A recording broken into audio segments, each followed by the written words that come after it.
Hello all, আশা করি আপনারা ভালো আছেন, আমরাও ভালো আছি। তো আজকে আমি বানাচ্ছি এমাদার্সি। এটা একটা ভুটানের খুব নামকরা ডিশ। আমি কদিন আগে দীপিকা পাদুকোনের একটা ভিডিও দেখছিলাম ইনস্টাগ্রামে, তো ওখানে রেসিপিটা দীপিকা পাদুকোন শেয়ার করেছেন। তো ভাবলাম একটু ট্রাই করা যাক। এটা সবথেকে ইজিয়েস্ট ওয়ে। এমাদার্সি বানানোর অনেকগুলো প্রসেস আছে, মানে টোম্যাটোস অ্যান্ড অনিয়ন্সও দেওয়া যায়, বাট এটা সবথেকে ইজি। তো চলুন বানানো যাক। অ্যান্ড খাওয়ার জন্য আমরা ভীষণ উৎসুক হয়ে আছি। ব্যাপারটা কি, ভীষণ একটা ইউনিক রেসিপি। যেহেতু আমি কোনোদিন ভুটান যাইনি, তো ভাবছি এটা ট্রাই করে একবার দেখি ভুটানি ডিশ চিজ দিয়ে নাকি এটা হয়। So let's make it. লঙ্কাগুলো মাঝখান থেকে স্লিট করে নিয়েছি আর ছোটো ছোটো পিসেস করে নিয়েছি রসুনের। এটা চিলি চিজ গার্লিকের একটা রেসিপি, যেটা ভীষণ পপুলার, যেটা আমি একদম জানতাম না, কদিন আগেই জানতে পেরেছি। তো কাটা হয়ে গেছে, এবার ওটা আমাকে গ্যাস অন করে প্রিপারেশনটা করি, দেখতে থাকুন আপনারা। গ্যাস অন করে স্লিট করা লঙ্কা আর রসুন মোটামুটি আন্দাজ মতন দিয়ে দিয়েছি। অল্প জল দিতে হবে এর মধ্যে, তো জলও দিয়ে দিয়েছি। এরপর দেবো অল্প পরিমাণ মতন নুন আর একটুখানি সাদা তেল। এমাদার্সি বানানো স্টার্ট হয়ে গেছে আমাদের প্রসেসটা।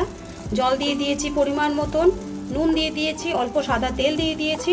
অলরেডি ফুটতে শুরু করেছে। এই ফোটা অবস্থাতেই কিন্তু আমরা চিজ স্লাইসগুলো অ্যাড করব। গো চিজ স্লাইস আমরা নিয়ে নিয়েছি, তো এই চিজ স্লাইসগুলো আমরা দিয়ে দেব এখন, যেটা আমি গ্যাসে বসিয়ে রেখেছি। এটা ফুটছে, লঙ্কাগুলো যেই সফট হয়ে যাবে আমি সঙ্গে সঙ্গে এই চিজ স্লাইসগুলো দিয়ে 2 মিনিটের জন্য ঢেকে দেবো।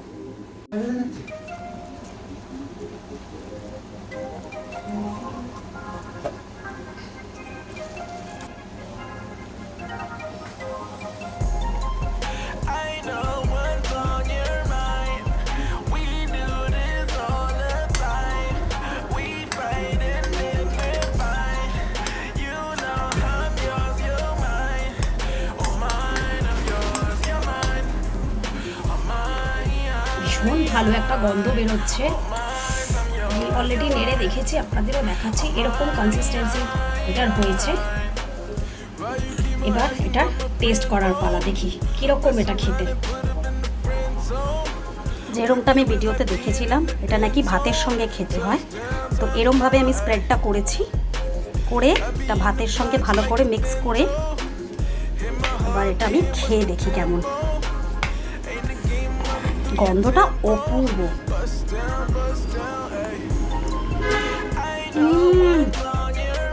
ওরে বাপ রে বাপ, অপূর্ব খেতে। ঝালটা দারুণ, রসুনের একটা সুন্দর ফ্লেভার, নুন পারফেক্ট হয়েছে, অল্প সাদা তেল দিয়েছিলাম। This is heavenly. এটা কেন আমি আগে ট্রাই করিনি? প্লিজ আপনারা এটা বাড়িতে বানান। আমি গ্যারেন্টি দিয়ে বলতে পারি আপনারা রিগ্রেট করবেন না। যদিও এত গরমে এটা বারবার খাওয়া একদম রেকমেন্ডেড না, বাট একবার ট্রাই করে দেখতে পারেন।